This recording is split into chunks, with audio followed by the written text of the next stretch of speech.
Geeky Seekers, I'm Nick.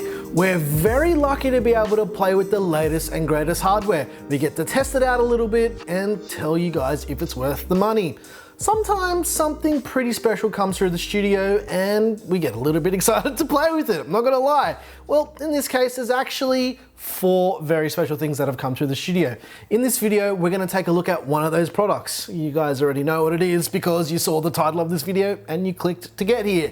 If you haven't subscribed yet, make sure you hit that button right now and turn on that little bell to receive notifications. We upload basically every single day of the week, so do yourself a big old favor and make sure you're subscribed.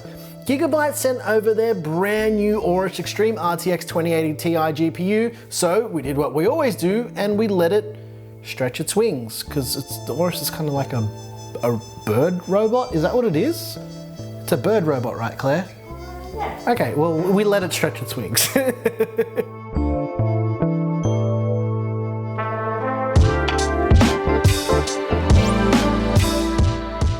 Let's talk about how we're testing this. We're using our GPU test system, which is running the ASRock Z390 Phantom Gaming 9 with the i7-8700K with 16 gigs of G.Skill Triton Z clocked at 3200 MHz.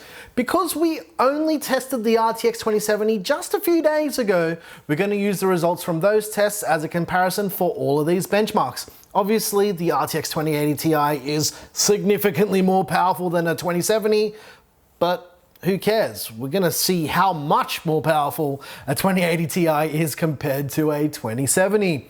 We ran 3 different benchmarks, all that use the GPU in different ways. It's the same benchmarks that we've been running for the past however long, except we swapped out Rise of the Tomb Raider for Shadow of the Tomb Raider. So let's start off with Shadow of the Tomb Raider. This benchmark is built into the game and gives us a good indication of how the game will perform on your system. The benchmark gives us quite a few metrics, but we're only going to be talking about the average frame rate of the GPU. All of the settings are set to the high preset in all the tests, in all of the resolutions. From now on, we're omitting DX11 tests because in Shadow of the Tomb Raider, with the hundreds upon hundreds of tests that we've run, we've concluded that DX12 performance is a lot better in general, and we would recommend running Shadow of the Tomb Raider with DX12 only.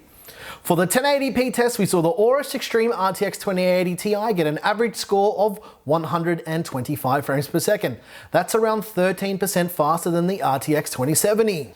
For the 1440p test, we saw the AORUS Xtreme RTX 2080 Ti get an average score of 114 frames per second. That's around 39% faster than the RTX 2070.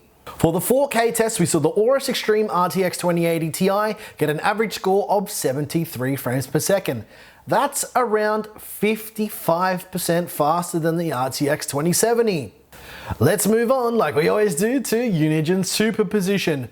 The Superposition test we performed, we did 3 in total. We used 4K optimized, 1080p extreme, and a custom 1440p preset with depth of field and motion blur disabled. For the 1440p custom test, we saw the AORUS Xtreme RTX 2080 Ti get an average score of 176 frames per second. That's around 50% faster than the RTX 2070. For the 4K optimized test, we saw the AORUS Xtreme RTX 2080 Ti get an average score of 89 frames per second. That's around 59% faster than the RTX 2070.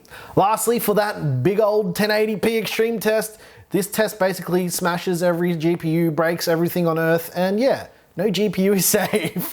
For the 1080p extreme test, we saw the AORUS Xtreme RTX 2080 Ti get an average score of 66 frames per second.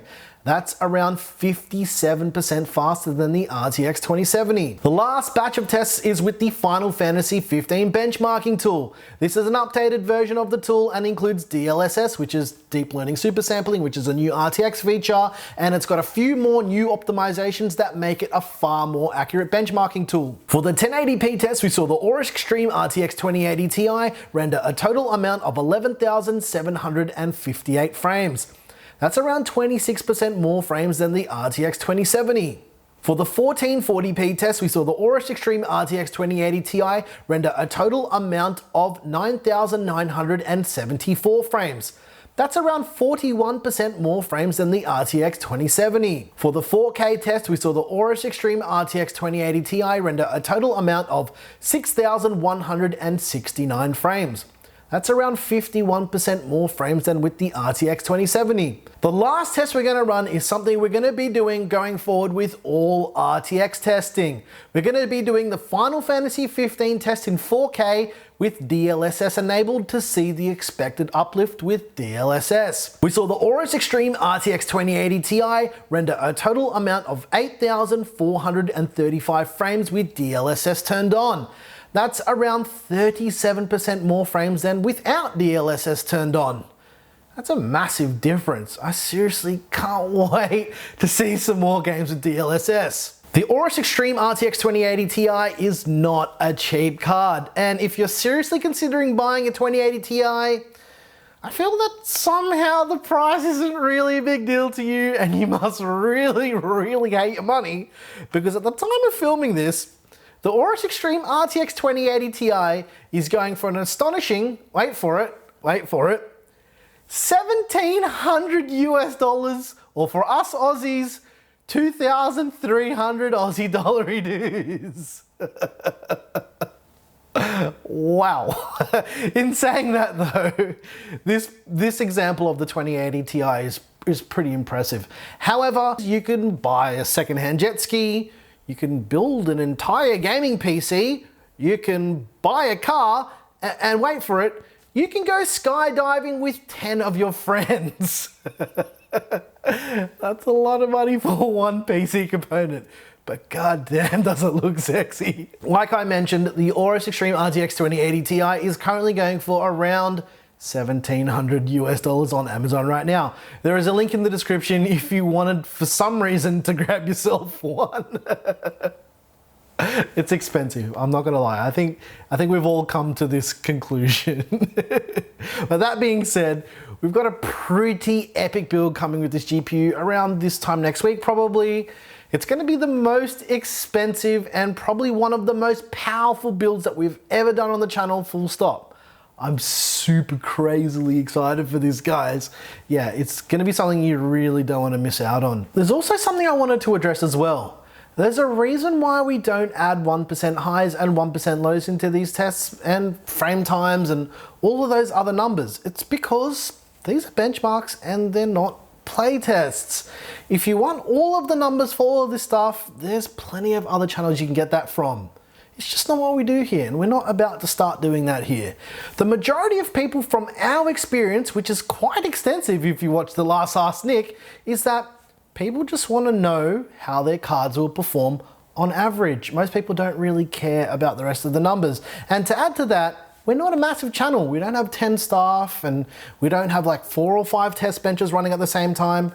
It's literally Claire and I. We do all of the testing on one test bench. These videos typically take between like 6 to 12 hours just to do the testing part of the video. And that's without recording a single second of footage. The amount of time and effort that goes into these videos is astronomical. There's only so many hours in a day. So yeah, that's why we don't do it. I hope you guys understand.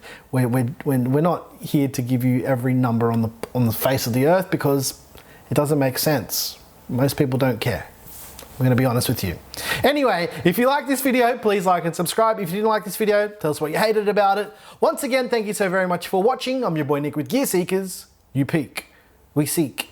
And if you're still watching at this part of the video, the build that we're doing is gonna be with the AORUS Waterforce board, a 9900K, and a stack of 2080 Ti's. It's gonna be good.